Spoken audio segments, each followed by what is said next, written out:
Welcome to Color Me Conscious. We have more in common than difference. Our intention is to explore the intersectionality that unites us and build consciousness about the layers of oppression we all carry. Color Me Conscious, where consciousness is at the forefront of the discussion about race.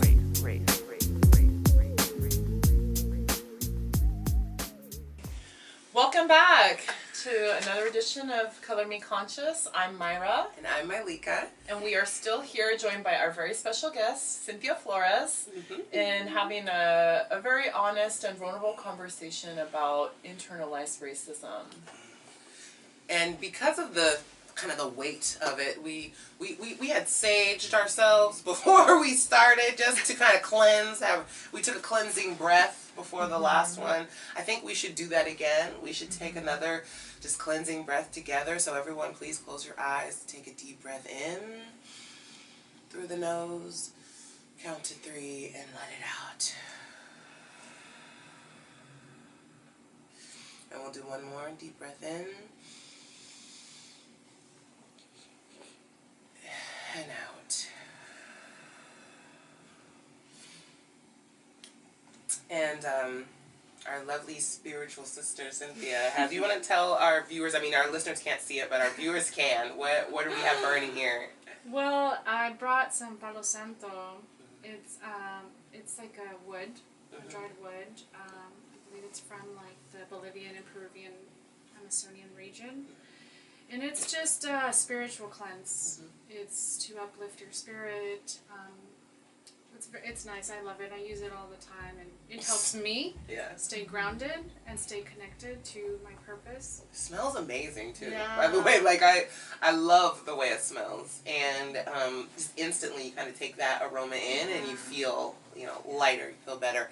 I mean, actually, aromatherapy is something that you can do as another way to kind of Bring it in over here. I got my aromatherapy in there. So, I mean, actually, there's a lot of different ways you can use aromatherapy. You can get, bracelets and then, like, soak the beads in the different scents that you like, lavender, peppermint oil, and things like that. You can wear it on your body. A lot of people also use crystals. So, wearing crystals, keeping crystals on your person, connected to your skin, within your energy aura, can also help to keep you grounded and centered as you move through the toxic environments that we don't have a choice but to move through. So again, we just want to help you, give you some tips and tricks, some tools that we use that help us on a daily basis. So we definitely we're going to dive back in. We left off at our last episode talking about the dimensions of internalized racism. We spoke about the inner dimension, the self. We spoke a little bit about the interpersonal and like what can happen when those things are transferred from one person to the next. Right. The one point that we wanted to make still with the interpersonal aspect of internalized racism is the way that because racism is something that we all internalize. I think that's an important point that you made. It's not something that internalized racism is not something exclusively for Black people, exclusively for brown people. All of us internalize racism and perpetuate it. We perpetuate this white supremacist culture, and we do it subconsciously. And the way that we can see that play out amongst different ethnic groups is the kind of hierarchy that we see established. There's a racial hierarchy that we live in within white supremacist culture where brown bodies maybe fall somewhere in between the social capital of white and Black bodies. And I like that because even within, if you just take one subset, one group, that's where colorism comes into play. Absolutely. And you have within the Black community there being a different experience for a light-skinned Black woman versus a dark-skinned Black woman, and how we're perceived by the world, how we perceive ourselves, and I think that that's prevalent across the entire spectrum. That's in every single racial group because even within whites there are like people who are blonde hair, blue eyed, this and that. They're part of the Aryan race. The Aryan. Now, if we get into eugenics and stuff like that, right? And who has a claim to whiteness? Somebody who is more ethnic looking white doesn't hold the same social capital capital and claims to whiteness that an Aryan appearing white person does. So it's really fascinating that in every group we have these forms of internalized racism. And then what these systems of oppression do is that they create this sense of cross-racial hostility, right? There's intra and then across culture. So intra just meaning that, you know, like you were saying, colorism, right? So like, you know, a darker skinned black person may feel, or like there may be a lot of like hostility around like specific color, you know, and then that is internalized, right? And then even amongst like brown communities, that happens all the time. Right. I think about like the Afro-Mexicans, right? And how much they have had to internalize, because lighter skinned Mexicans had to, you know, like they're projecting their own internalized racism. So there's like a lot of that within, you know, cultures, but also, you know, across cultures too. Right. I mean, and it can happen from an early age, and it's like it's taught behavior, and you'll see it in certain ways that, you know, we parent our children. Because I remember having a friend when I was younger, and she was lighter skinned, and she was not allowed to play outside, like after school. So when I'm out, you know, with my brother and my friends, and we're playing and running around, she wasn't allowed to play outside because her mother didn't want her skin to get darker. And she knew that she's already at school and she plays outside. So she would limit the extra outdoor playtime for her daughter because she didn't want her to get darker. And like, there was a time I remember I was wearing shorts one time and she was like, "Wow, your knees are so dark." And it was because like no one ever there's this thought that's held that if a girl plays on her knees, then her knees will get black, they'll get darker, and then she's less desirable, she's less attractive. Like that happens a lot in communities of color. For girls, I don't see that being perpetuated for boys at all. I mean, like my little brother used to run and slide on his knees so he could burn holes in his pants. Nobody ever told him not to do that. But that's just kind of, those are the subconscious things that are happening. I mean, and I don't think that anyone is deliberately trying to, like, you know, make boys feel a certain way or make girls feel a certain way. It's just that we all have this narrative that's playing in the back of our minds that as you parent your child, you're always thinking about the future and what adult they're going to turn into, what their future is going to be like. So we try to steer our children in different directions to guide them towards the best possible outcome that we see fit, and that's right. And sometimes it's traumatic. Sometimes it's you know, transferred trauma that you didn't intend to give. Of course, and I think you bring us such a great point, which is the point of like intergenerational, you know, transmission of racial trauma, right, or internalized racism. So this is a great example because you talk about how a parent, you know, might want to protect, right, but in that sense of wanting to protect, it's also like internalizing it, you know, with the child, right? Because these are experiences that, you know, the parent is experienced and has experienced, and these are things that happen intergenerationally. I mean, you talked about like the history, like just like historical oppression. I think these are things that I think if we look into ourselves and we think about our ancestors, right? I mean, our ancestors have experienced it. Well, what I just started thinking about, you know, because part of my ancestry is Irish, and I, you know, I always go back to like something on like, you know, pop culture or entertainment and social media, and there's a famous Irish boxer, Conor McGregor. And there was like some comments that he had made about basically how us Irish we're not white, and this can be like a very like triggering like topic for people of color. I think hearing that, like seeing a white person saying that they're not white, but then also looking through the history and why is it that some Irish don't identify as white. and it's a complex, it's actually very complex, but due to the colonial history of the United Kingdom with Ireland, and even today the occupation of Northern Ireland, then there are reasons why, you know, historically Irish don't identify with the white supremacist colonizing dominant narrative. Of course. But at the same time though, at the same time, having white skin, benefiting from white privilege outside of those historical, and even, I mean, present day Ireland, yes, there is still like occupation in the north and stuff like that, but here in America as like Irish Americans and the history and everything else like that, while there's a history of oppression for the Irish when we first came here, over time Irish were accepted into whiteness, and actually there was a pathway to whiteness that Irish Americans carved, and that allows us access to privileges that other people don't have. People of color do not have the same privileges. And it just kind of, I think, points to the complexities of what you were saying. Exactly. They do what they have to do to Yeah. provide a better life for themselves and for their children and their children's children. Exactly. I think a lot of the oppression comes from a place of fear, comes from a place of self-preservation and wanting to keep things the way they are and guarantee certain promises for your bloodline. Because like you're saying, our ancestors went through what they went through, and we carry that. Because when you go through a trauma, it changes you physiologically, which can impact your DNA. And then when you pass your DNA along to someone else, it's just like animals in the wild.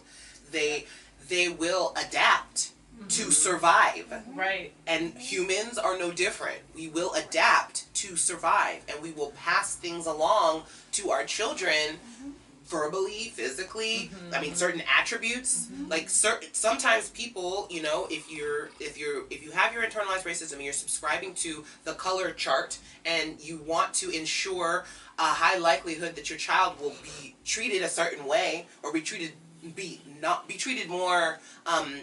Let's see. If you want to ensure that your child can have an easier time at life, right?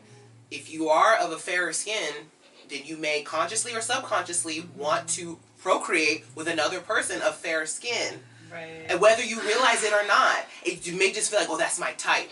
Why is that your type? Yeah. And it's okay though. Like, it's okay to have a type. Right? But at the same time, let's think about, there's more at play here than just like, oh, I like, you know, light-skinned girls with hazel eyes. Like, that's one thing. That's one thing. But there's a lot more at play. Right. All of the colorism, all of the internalized, that's internalized racism in itself. Of course it is. To have an aversion to dark-skinned Yeah. women or dark-skinned men because you fear that your child will come out darker skinned and have a different experience or a harder time in life. That again reinforces the white supremacy. That white is at the top of the spectrum. But I think what's so hard about that, but what I think is so hard about that is then it comes into the fact that we live in this institutional and cultural supremacy though. And so there is very much like a acknowledgement of the reality that we live in and attempting to modify and protect within that structure, because the reality is that is the structure that we live in. And so in a way it's like self-preservation. Right? Self-preservation. Wow. I mean, whether you're just trying to survive or you're end up doing some oppressing, I think it all comes from a place of self-preservation. It all comes from that survival, because at the end of the day, we're animals just like the birds, just like the lions, just like the tigers, that do what they have to do to protect themselves, to live, to thrive, and to ensure that their young go on to do the same thing. We're wired that way. Right. And I think at an institutional level, I think what ends up happening is that because it is a survival thing or a self-preservation thing, it also leads for people to kind of fight against each other, right? For resources, for positions, for better pay, for, you know, who has more experience, who is like more, like these are things that do come up, Yeah. and these are very real. Who's more qualified? Who's more more deserving? qualified? Who's Right. more deserving? Right. Yeah. Right. Who should be the leader? Who should be in power? Yes. I mean, we see that play out in our political landscape all the time. Of course. Of course.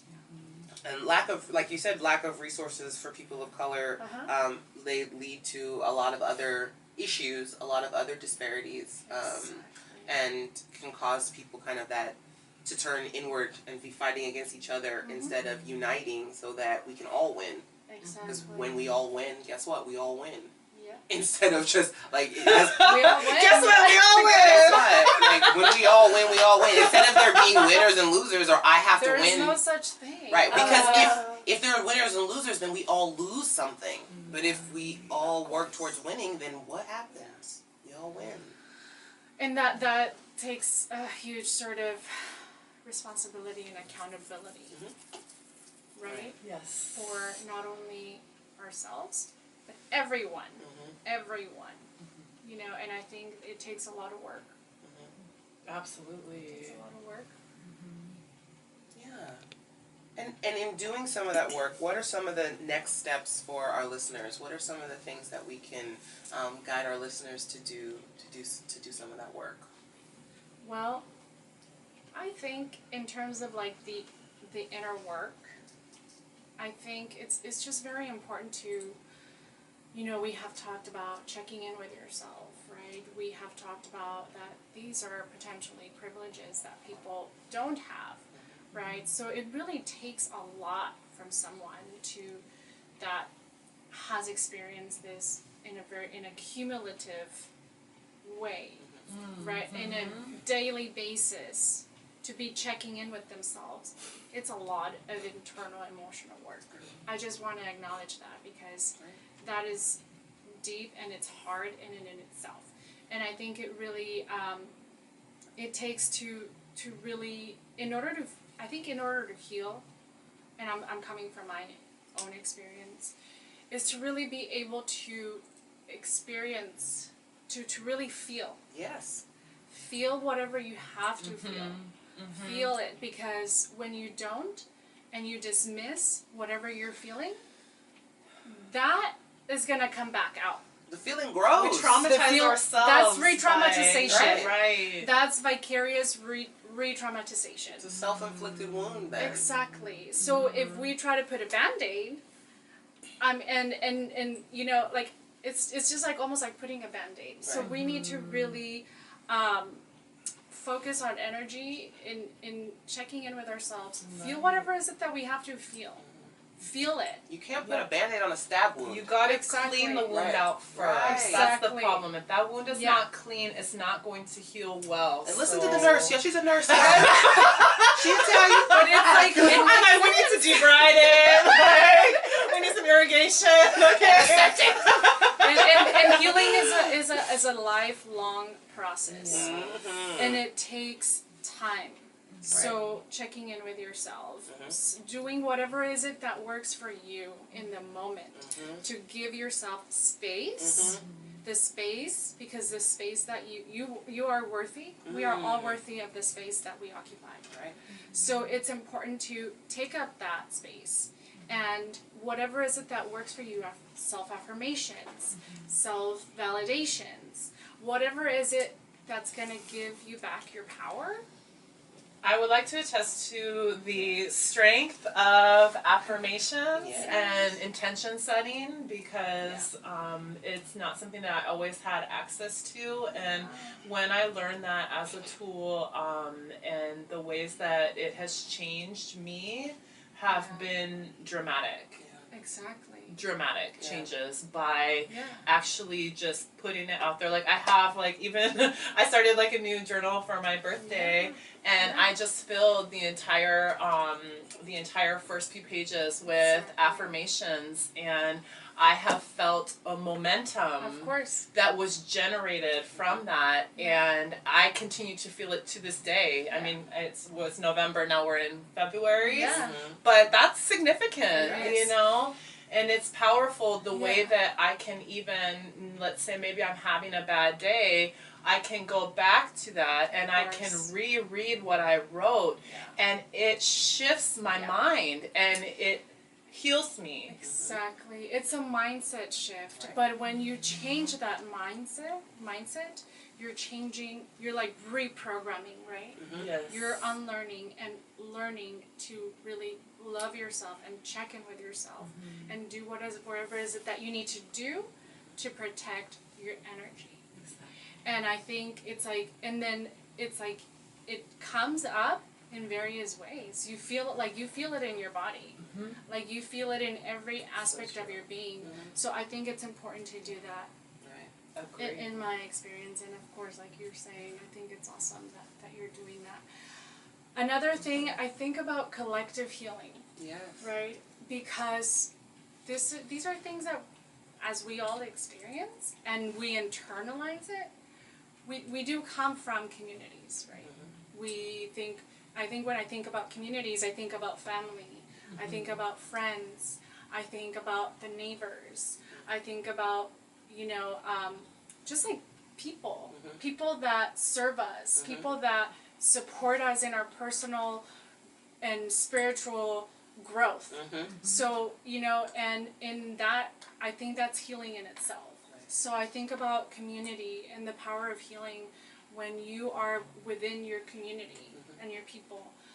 And I know that there is a lot of intra and cross-cultural hostility, but it's because of these same systems. Yes. Right. It's because of that. Right. And when we understand that, we know we have a different level of awareness. Speak on it.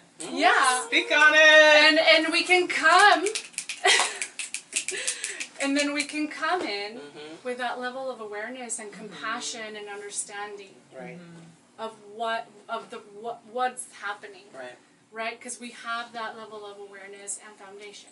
So when we come in with our community, it's like when we heal, it's not only like us healing. Right. I think it's when we heal, a part of, our community heals in some way.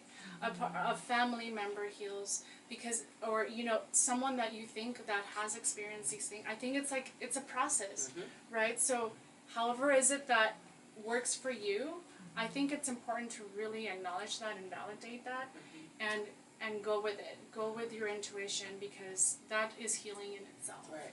And just starting with setting an intention. Setting an intention. Set an intention to do this work. Exactly. And to begin to heal the traumas of your bloodline. Exactly. And commit and set an intention to not perpetuate future traumas and additional traumas onto your bloodline and in your community and the world, because we're all interconnected. I mean, Systemic level.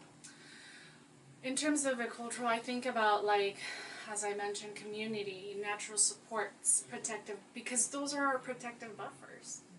Those are the people that hold us up and support us, and support us in our own empowerment, right? Because when we empower each other, that's when the magic happens, right? I think that's when the magic happens. So I think about that. I think about healing circles. I know that there are healing circles. I want to create some healing circles. I have a healing circle. We should make another one. We should. It has been a very powerful thing for me to get together with a group of sisters to address certain childhood adversities that we all share in common, and coming together with that sort of intention. We've met kind of on a quarterly basis, and it has changed my life. yeah. It really does. It changes your life, because I would say that with any sort of trauma, there is a tendency for us to feel alone, for us to feel like this is happening exclusively to us, and want to isolate as a result of that, because we want to protect and we want to shield, and we don't feel safe. And so the natural thing to do is kind of to go inward. But if we don't have the tools to really process that in a healthy way, then that can end up being like perpetuating self-hatred, perpetuating these isms. And when we learn different tools to change like internal work, also a way that we can do that is through meeting and having vulnerable spaces with other women that have experienced similar and different things, and then we can pool our tools because we all have different resources, and it just uplifts us all. It does. It's so powerful. It's so powerful. Healing circles are so powerful. And they're very powerful. I think it's important that we acknowledge the brotherhood's healing circles. It's very, I mean, we as women, we tend to do that naturally. We're nurturers, we're care providers, like, we just tend to do that naturally. We tend to congregate together naturally. But I think that there is power in all three, right? So in my sister circle, in my community, where we've got men and women coming together to empower each other, and for men to have a brotherhood circle. That's so true. Can't stress that. Can't stress that enough. I mean, Barack Obama. Because we love you, brothers. I know we spend a lot of focus and Right. time on being sisters and sisterhood, but we need men as allies to come and support and we need vocalize. men to do that work together. work. So men, seek out a guide, seek out a mentor if you don't have one. If you feel like you've done that work, then be a mentor. Reach back and grab someone. Yes. Barack Obama just did a presentation of My Brother's Keeper and how they're going around talking about how different communities are mobilizing based on some of the outlines of that My Brother's Keeper has given out, of how to improve communities, how to mobilize people, how to empower young men and boys to be able to grow up into the future leaders that we need. So this is for everybody. This work is for everyone, no matter how you identify. If you are non-gender binary, this work is for you. Right. If you do not identify with either or, this work is still for you. And for that reason alone, this work is for you, because there are other people that identify that same way or don't identify that same way. Exactly. And when we're talking about inclusion, we're including everybody, right? Everybody's at the table. Everybody is important, and that work matters, right? It may look different for me than it does for you. It may look different for you than it does for you. That's fine. That is true. We're different people. Yep. It better look different. Right. Because we're different people. Exactly. Because if my work looked just like Malika's, we have a problem, because I would just be copying her work. Right. And the reality is that her experience and mine are different, Right. and the work that we have to do is different, because what if she says one thing, it's going to come off differently than when I say it, because we're different people. Right. So we all have to do our own homework assignments. Right. So on an institutional level, what is it that we can do, all of us, what is it that we can all do to address institutional racism? Is to, one of the things is to really provide spaces, right? Provide, I wouldn't call them safe spaces, I would just call them comfortable spaces. Because the reality is that it may be safe for one person, it may not be safe for another person. And that is an individual experience. It's very individual for everyone. So I wanted to just say that. But I would just say to really provide spaces in institutions where we can create the space to talk and have these kinds of conversations, right? About internalized racism, about how does that impact our lives in general, in a systemic level, and how can we create change? Right. To have these conversations. I understand these can be very difficult and triggering conversations, but being able to be open about it, right? We don't have to come in and be like, I'm an expert on this. Nobody is an expert on people's experiences but your own. Right. So that, Right there. We can all be experts on our own experience. Right. Exactly. But that is one of many. Exactly. Right. So I think just being open and vulnerable and transparent about the process, that it is a process, it is a learning experience process for everyone. Right. So another thing that I was thinking about is to, whenever we see these things happening on an institutional level, I mean, in terms of institutional, I'm thinking about like schools, work, Churches. anywhere. Community centers, businesses, Exactly. and volunteer public spaces. organizations, Yeah. anything that has, anything that has a collective group that are coming together for a certain purpose or mission is an institution. Exactly. So I was just thinking, whenever you see sort of like these microaggressions or micro invalidations or things that, perpetuate, institutional oppression and racism, then we need to name them. Right. We need to name it as we see it. Yeah. We need to name it as we observe it. Because when we don't, that further perpetuates this issue. Right. So true. Right. It's so true, because that's just, again, going back to the fact that way that it functions, the way the trauma functions and the way oppression functions, as making the person who's being oppressed, making their experience invalid, Exactly. silencing and dismissing it. So you have to claim your power and your space to name it when it happens to you, but you also have a responsibility to be an ally for other people when you witness it happening. If it's happening between other people and you know what's going on, then you have a responsibility to name it, to call it what it is, in a respectful way, but still in a very clear, direct way, because that's the purpose. And it's uncomfortable. Be expecting backlash. Like, understand that. That is so true. When someone is exhibiting oppressive behavior or discriminatory behavior, understand that the moment you step into that fire, you're going to get hit a little bit. There's a little ricochet that's going to happen. But because you're so powerful, because you've done that work, you centered yourself, you understand. You got shields and you got protection around you. Right? And then when you step into that situation to be an ally for someone else or for an entire room of people, a system of people, a program, whatever it is, you understand that you are able to hold that space, to call it what it is, to name it, and then go back to your safe space, get recentered, get regrounded, because you probably have more day to get through.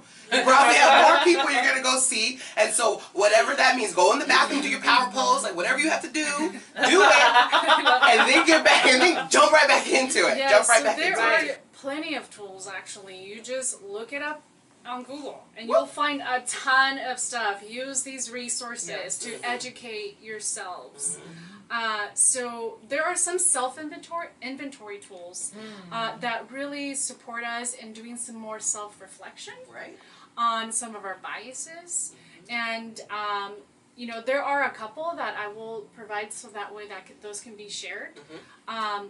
So there are internalized racism inventories and a lot of different articles, and also there's an implicit association test, which is another little quiz that you can take online and just get to know yourself. This is what the work is. Get to know yourself, right?